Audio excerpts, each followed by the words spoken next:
This used to be a place of joy that provided for my ancestors. We didn't take more than we needed. There was always fish and deer and waterfowl. The Bear River Massacre was the largest massacre of Native Americans in United States history. This is a graveyard. This is our Arlington Cemetery. This is where our people had to fight for their freedom and to exist.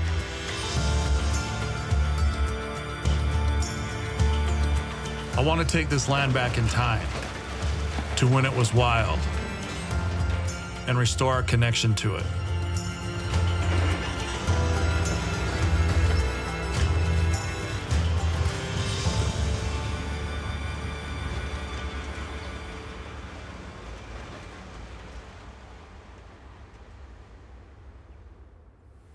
Zama hunting window, Zama Nissinga. Das Manana or Zan Nissinga window, Gucci Siktama with Zan Nissinga window. The Northwestern Band of the Shoshone Nation looked after the Bear River ecosystem for thousands of years.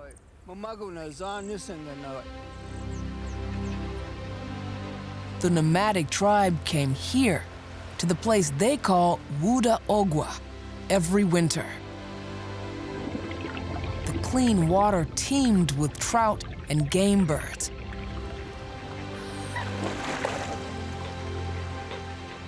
Hot springs heated the ground, allowing year-round pasture for horses. While there's snow and cold everywhere else, the warmth of the earth is heating your teepee. We were dependent on Mother Earth. It was also the site for an important annual gathering, the Warm Dance. We would have other Shoshone people come in, and they would meet and they would dance and have ceremony, find mates, exchange stories, see relatives. Then, in 1863, everything changed.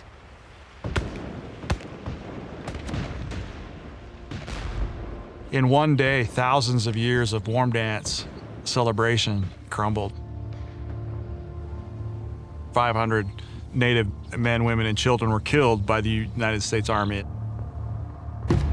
A lot of people know Wounded Knee, and a lot of people know Sand Creek, but we were bigger than both of them.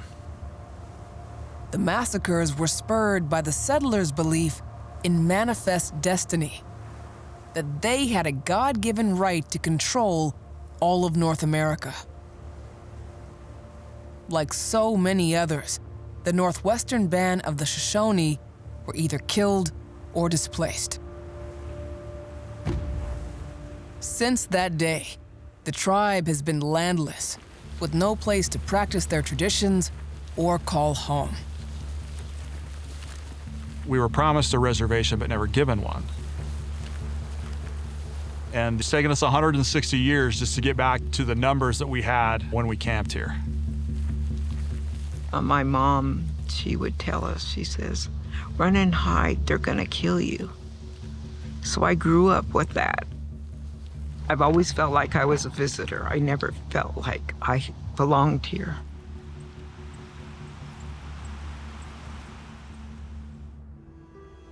Then, in 2018, the tribe purchased these 400 acres in southern Idaho, with a vision to restore their ancestral land and reclaim their role as stewards of the Bear River. But the land they purchased looked nothing like their ancestors' camping grounds.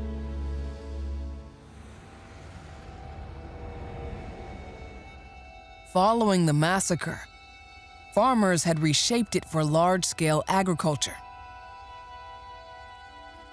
They cut down all the trees, brought in extra silt and extra dirt to flatten everything out. They completely rerouted the water and how they used it. Battle Creek is a tributary of the Bear River, now trapped in a canal.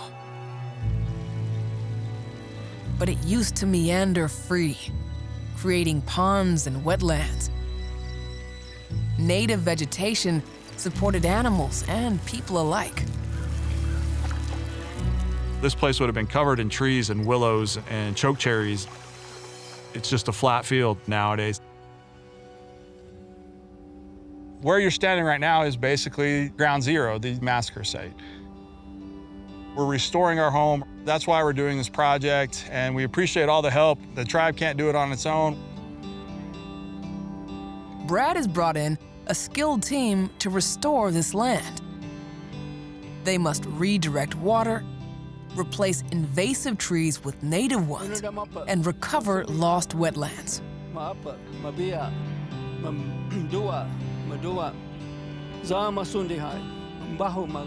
We'll be reestablishing the things that are supposed to be here, which will help the land. You need biologists, and you need geologists, and you need engineers. You need native people, you need that native knowledge. You need contractors and construction workers that understand this place.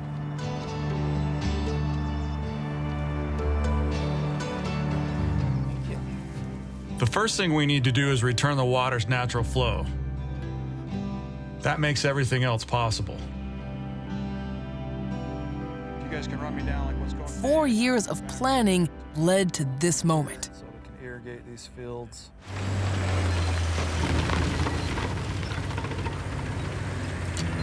Contractors will breach the canal that restrains Battle Creek.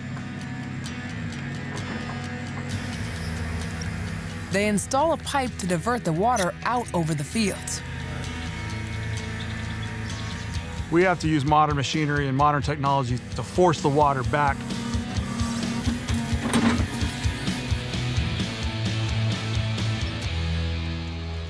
It will be a wonderful sight to see that water free flowing over the ground instead of in this ditch. We just had trickles before.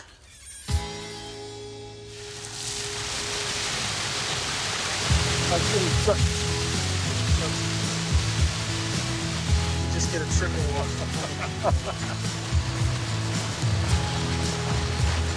This is awesome. Isn't that exciting? Dude, seriously. That is way cool. That is a great job.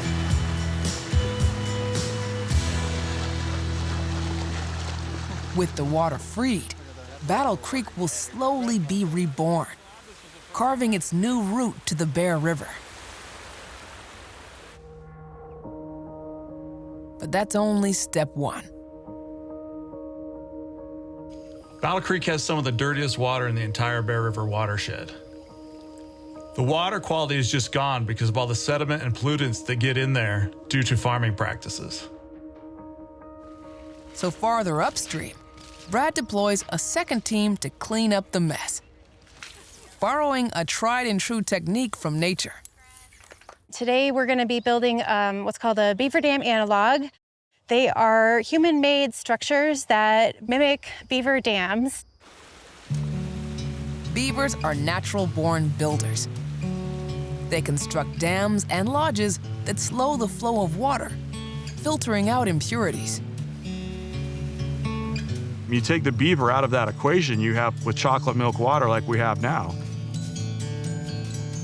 They also create pools, which provide refuge for fish during the driest months. We camped here because there were trout here. That was a really basic food source that was always on hand. If you have beaver, you have fish. If you have fish, you have birds. That water gets displaced, so then we have willows and cattails and milkweed.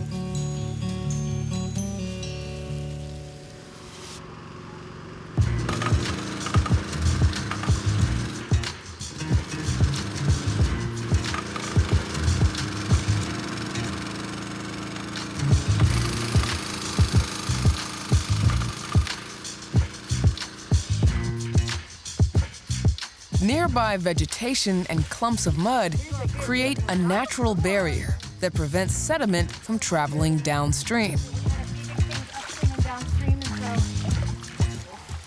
I'll hand you a shovel. We can start taking muck and mud and kind of pile it in there. Oh, yeah. Kind of far out. It will start to back the flow of water up. And so that sediment gets dispersed, and then that dam acts as that water quality filter the same way an actual beaver dam would. And we want to start seeing that water quality get better. Hopefully in 10 years, it's half as muddy and murky as it is right now. Brad plans for 30+ man-made and eventually beaver-made dams along Battle Creek. This is dam number 1. It will promote more beavers to come because we're just recreating a habitat for them. So when they do come back, they'll start creating their own. The more beaver we have, the more success we'll have in the area.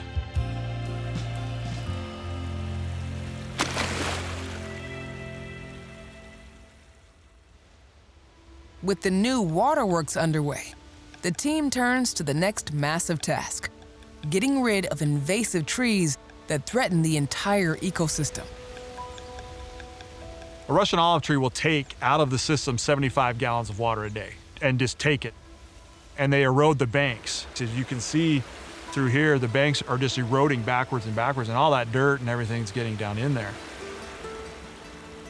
Farmers introduce these trees as ornamentals and windbreaks, but they quickly spread out of control. We don't have a few, we have more like hundreds of thousands of them. The Russian olives suck the region dry. They must be removed if the restoration project has any chance of success.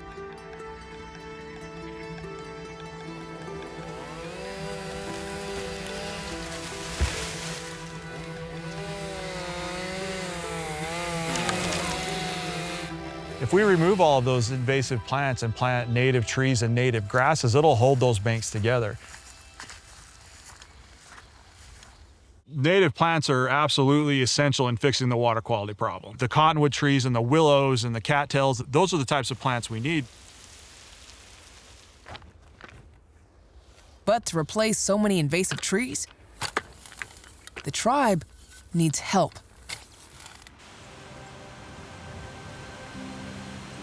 I'm standing here in the middle of the field. It's about 9 o'clock.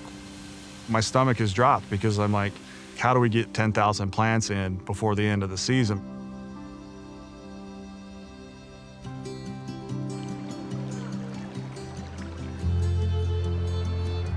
And then people started to arrive.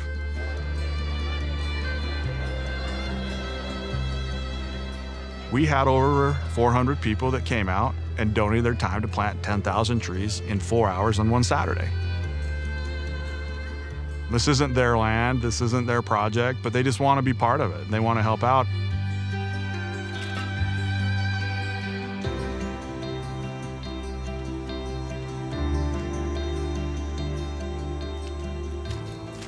It will take decades for the Bear River ecosystem to reach its full potential. But already, it's coming back to life. The saplings are taking root, and the diverted creek and dams have started to create wetlands.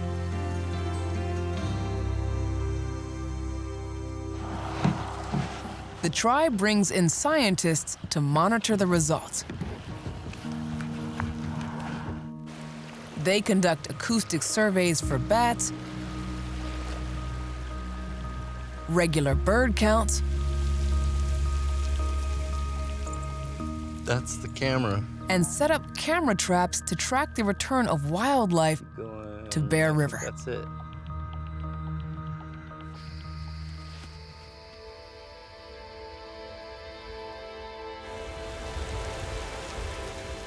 There's a refuge around here that was boasting, yeah, we've seen 65 bird species. And we said, well, we've got 95 now, just because we've opened up the water. Frogs, they're starting to come back. We've been hearing sandhill cranes.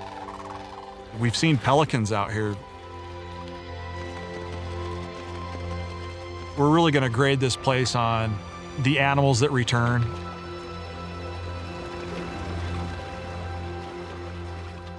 That one we can't use.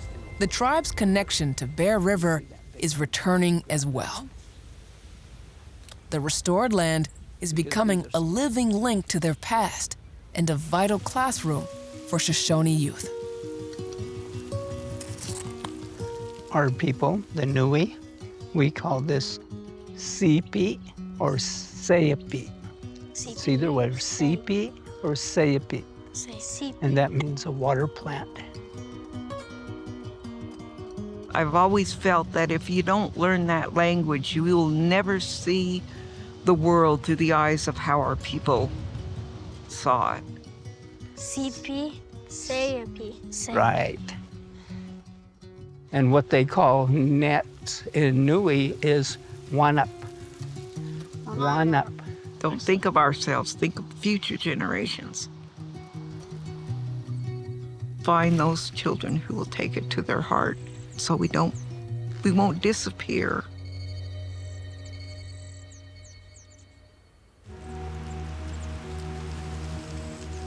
For thousands of years, we were here.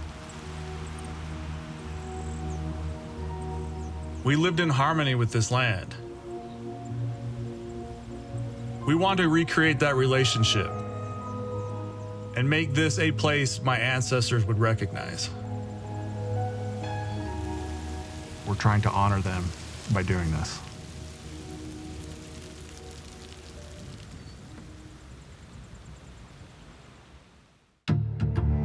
Thanks for watching this episode. If you'd like to dive deeper into this story or learn how you can help protect biodiversity near you, visit wildhope.tv and come back on Mondays for more Wild Hope right here at PBS Nature on YouTube.